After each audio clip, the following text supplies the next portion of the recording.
Are you a creative writer who wants to turn your work into an audio drama that's heard by millions of listeners around the world?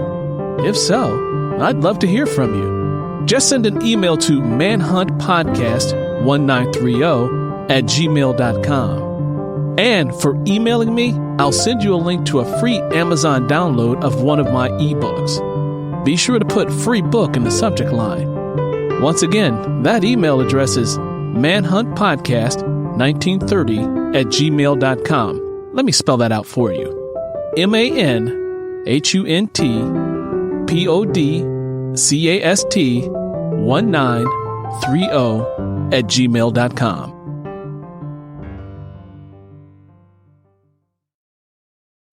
Katie Books Productions presents an original podcast, Manhunt, written, produced, and narrated by Earl Sewell. Previously on Manhunt. Carmen opened her eyes the next afternoon and focused her attention on her alarm clock. She saw it flip from 1:59 p.m. to 2 p.m. and wanted to roll back over and get some more sleep. Her stomach refused to allow her to rest any longer. It began doing flips. She rolled onto her back, ran her fingers through her hair, and took a long stretch to bring her body fully to life.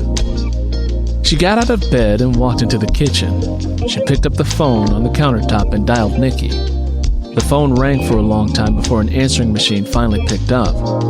They must not be there, Carmen uttered before hanging up the phone without leaving a message. She massaged her temples in an effort to fight off a headache that was trying to complicate her day. I have to go see about my damn car, Carmen complained. She took a few deep breaths and then got ready to head back to the spot where her car had stalled.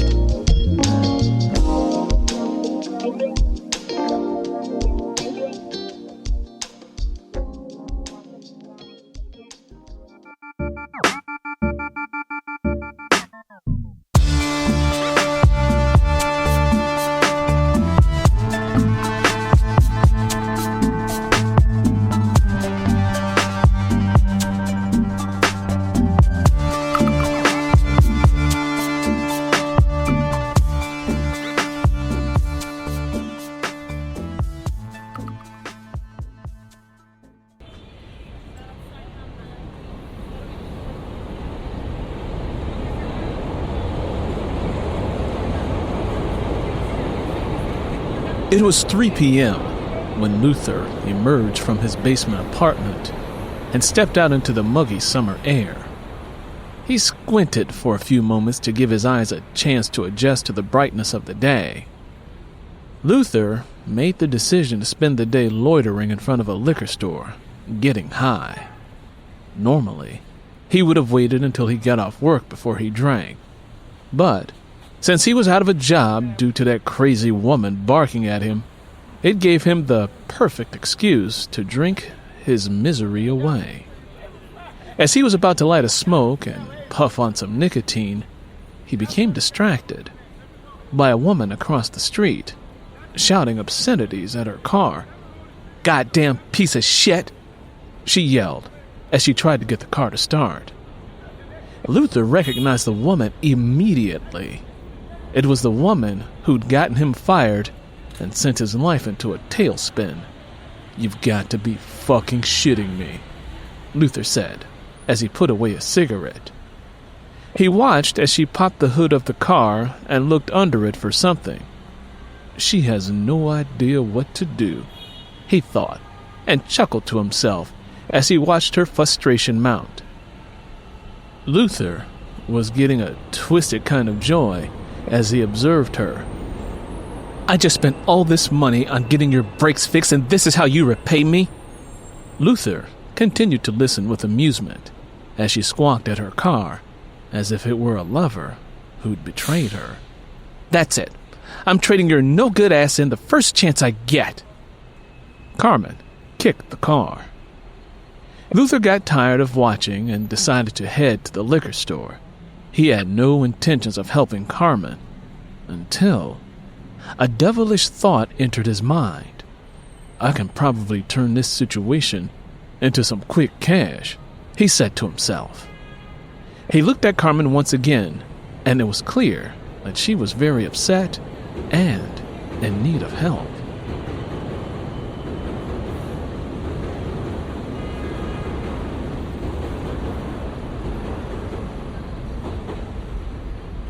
"Let me take a look at it," Luther hollered as he walked across the street toward her. As he approached the passenger side of the car, he noticed her car had stopped directly in front of a red fire hydrant. Luther immediately noticed how quickly Carmen's expression changed when she saw him. "You weren't expecting to ever see me again, were you?" Luther asked. No, I wasn't," replied Carmen. "I can take a look at it for you," Luther offered. "I shouldn't help you out at all, but I'm not low down like that." "I'm really sorry you lost your job. After you left, I tried to tell the owner it wasn't your fault, but he didn't seem to care about hearing my side of the story as much as he cared about letting you go." "Shit happens," Luther said, as he tucked his head under the hood and began inspecting the car. "Tell me, what was your car doing before it stopped?" Luther asked as he checked the connections on the battery posts. Carmen exhaled away some of her frustration and discomfort, shut her eyes for a moment, and began explaining how her car had conked out. "When was the last time you had a tune-up on the car?" "Tune-up?" Carmen uttered, as if the words were foreign to her. "Never. I put gas in it and go. I inherited the car, and it has run fine for years. I've always taken it in for oil changes. Isn't that enough?" Luther laughed at her response as he lifted one of the black wires off of a spark plug. He touched the plug with his index finger and discovered it was a little wet. "Hold on a moment," he said, and rushed back inside his apartment for some tools. He came back in a flash and removed the spark plug with a socket wrench. The tip of the one spark plug he removed was completely charred. "This is your problem right here. Your spark plugs are shot and need to be replaced." "Oh, God. That's going to cost me a ton of money, isn't it? Damn." Carmen couldn't deal with another large repair bill right now. "Well," Luther smiled and thought to himself, "maybe my day will turn out to be worth something after all."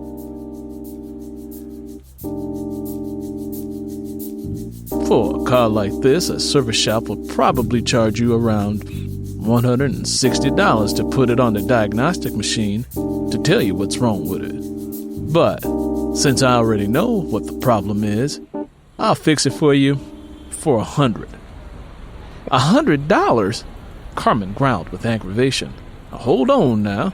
That includes parts and labor. Honey, that's a deal you can't beat." "I don't know about this." Luther was right, but she truly hated being in such an awkward position. "Look at it like this. If you call a tow truck, it's going to cost you no less than $50 to get it towed to a tune-up shop, and then $160 for them to tell you what's wrong. On top of that, they're going to charge you an arm and a leg to fix it. You could easily be out of $300 or $400. Think about that," Luther said, raising his voice and then lowering it again. "Okay, I see your point," Carmen conceded.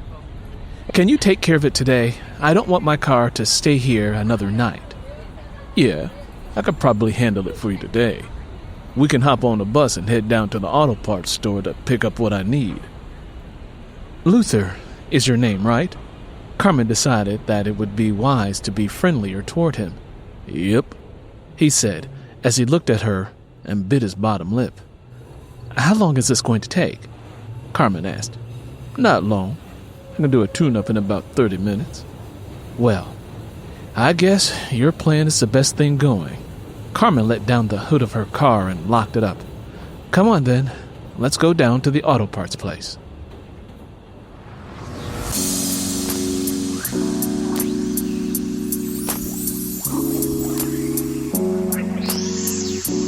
The two of them walked a few blocks west and stood at the bus stop at the corner of State and 55th Streets. It looks like it's going to take a minute before the bus arrives.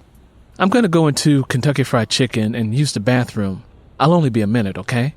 Carmen said to Luther as she rushed off. That's cool, Luther said as he took a seat on the bus bench.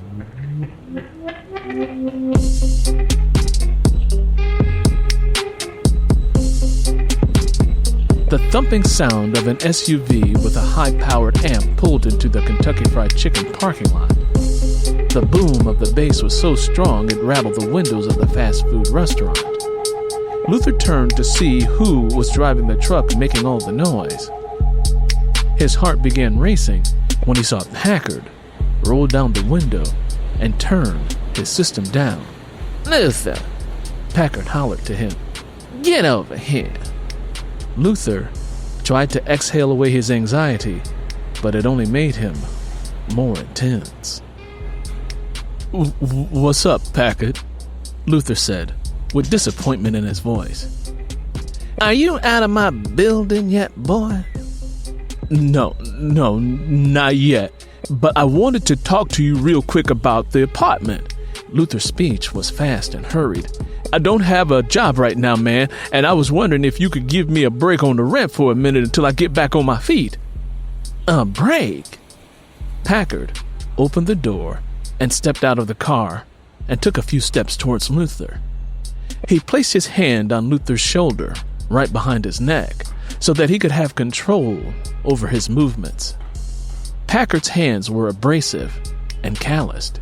He began squeezing Luther's neck harder than necessary. "Yeah, I'll give you a break, Luther.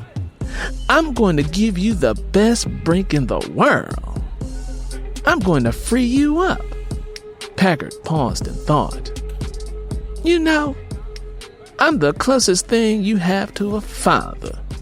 And a good father must make certain his son grows up to be a man who knows how to take care of himself.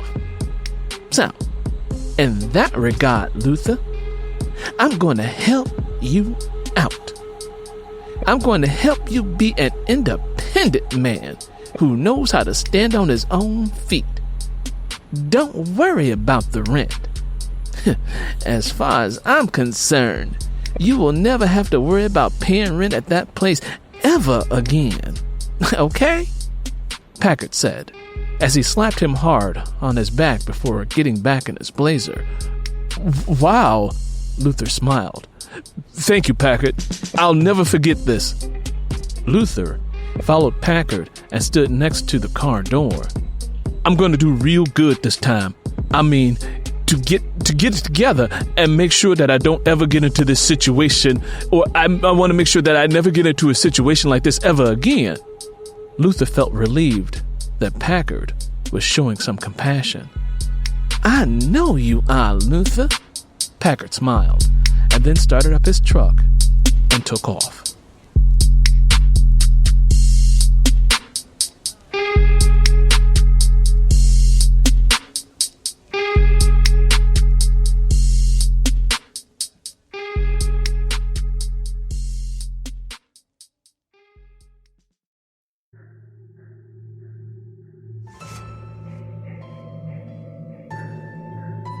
Mississippi, 1918. Under the cloak of nightfall, Lenny Gray runs towards nearby train tracks to escape. She yearns for a life beyond the suffocating walls that enclose her within. But before long, she's caught by Curly, a loathsome man who gives her an ultimatum. Earl Sewell Voice presents Lenny Gray, an audio drama podcast, now available on all podcast platforms.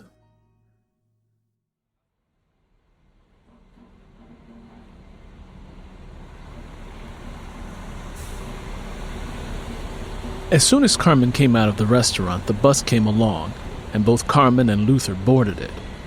Since the air on the bus was stale, Carmen sat next to an open window, hoping to catch a fresh breeze as the bus moved along. Luther sat next to her and began mumbling. "What did you say?" Carmen didn't quite understand what Luther was rambling about. "Nothing," Luther replied. "I was talking to myself a little."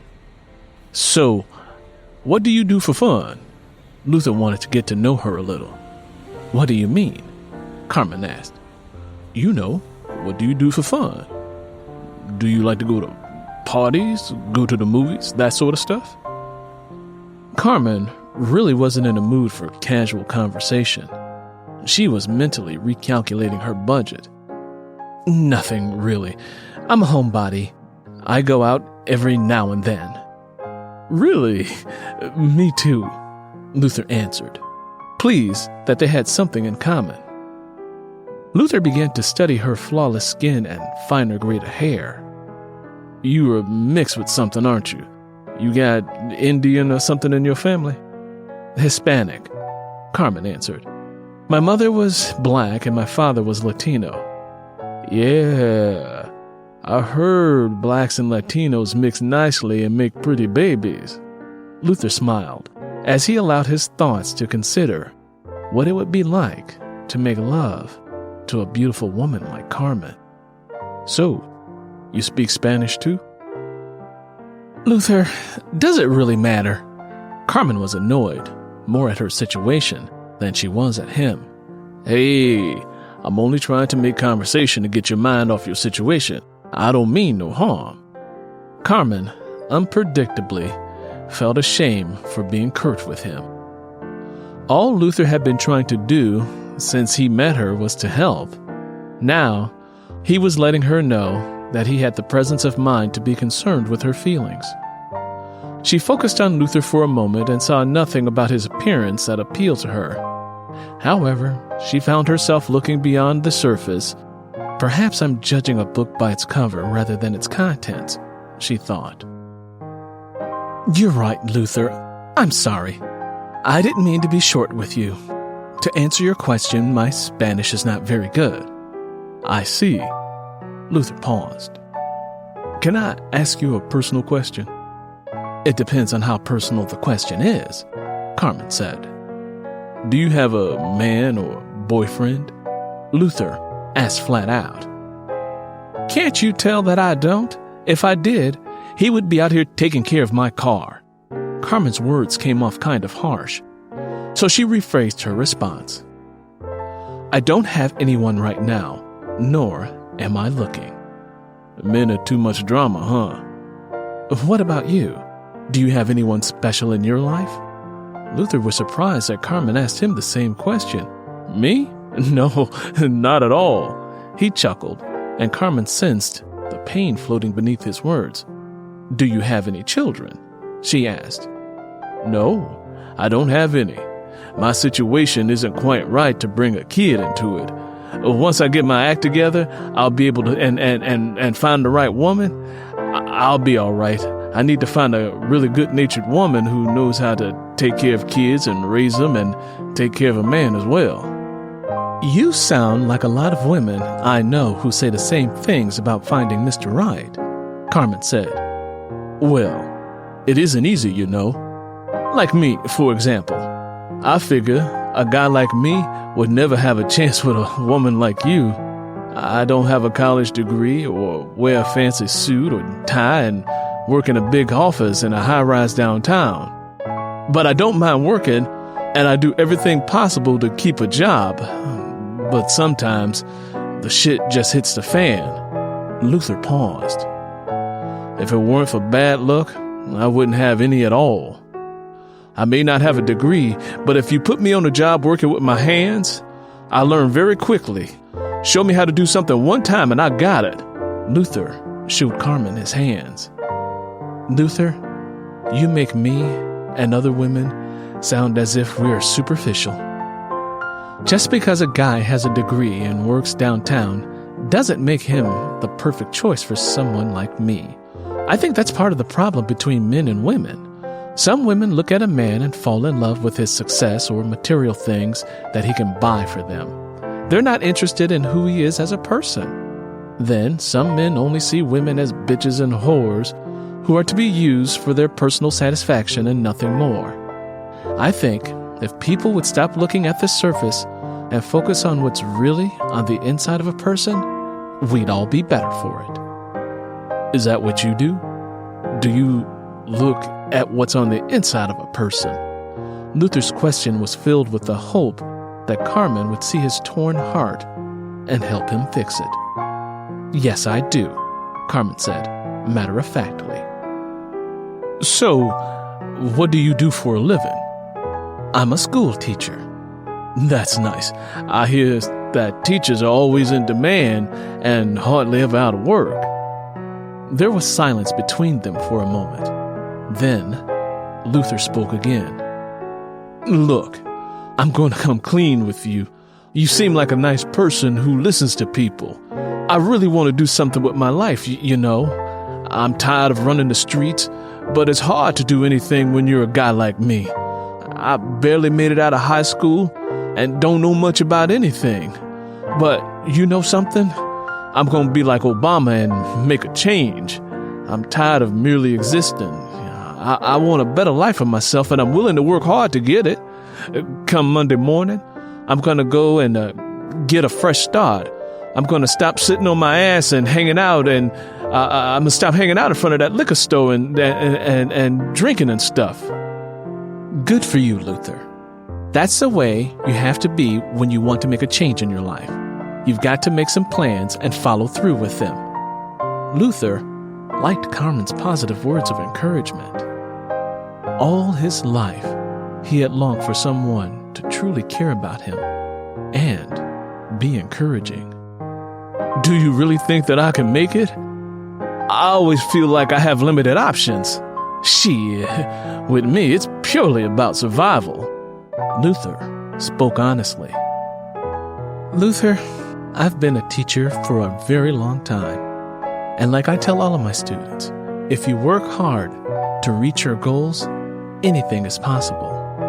You have your health, your strength, and it seems as if you're not afraid to take on new challenges. Carmen continued to be encouraging.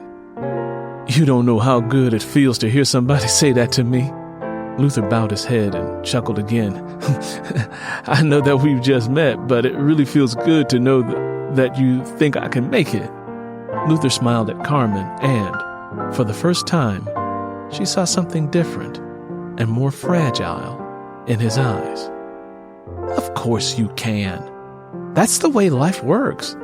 Things don't always go the way you plan, but you've got to deal with the pitfalls and do what a man has got to do, Carmen said. I know that's right. Lord knows, nothing has ever gone right for me. Ever since I was a kid, somebody has always done something to hurt me, even my own mother. Carmen noticed Luther's voice became cheerless as he spoke of his mother. His voice took on a sadder quality. She would always tell me that she never wanted me and hated the day that I was born. One time she bought me a pair of shoes that were too small since they were cheap. When I started walking on the heel of the shoes, she beat my ass for tearing them up. That's messed up, isn't it? Luther asked. That's horrible, Carmen said, saddened to hear that particular story. I'm over it now. It's no big deal. Luther swallowed his pain. What a horrible thing for your mother to say and do. Carmen sympathized with him. Deep down inside, I don't think she knew what she was doing. She was on drugs most of the time I lived with her. One thing led to another, and I ended up in a foster home, which in my opinion was no better than living with my mother. I know. I've had some emotionally abused foster children in my class before. I'm very familiar with how problematic some situations can be. I'm so sorry things weren't the way they were supposed to be for you, Luther. Carmen really felt bad for causing him to lose his job. Come on, our stop is next, Luther said as he reached up to pull the stop cord.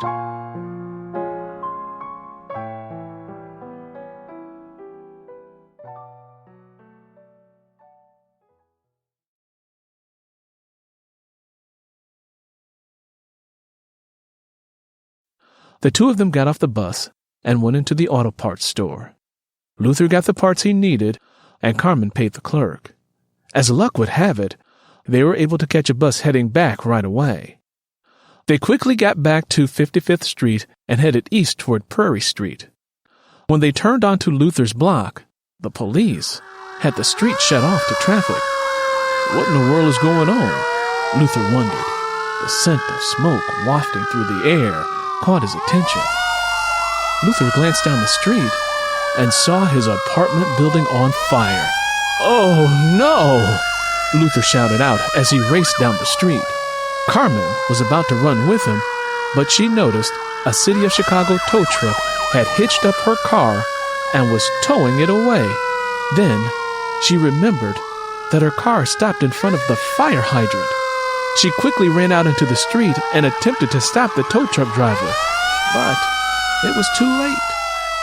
She would have to pick up her car from the city pound, and that was going to cost her more money that she didn't have.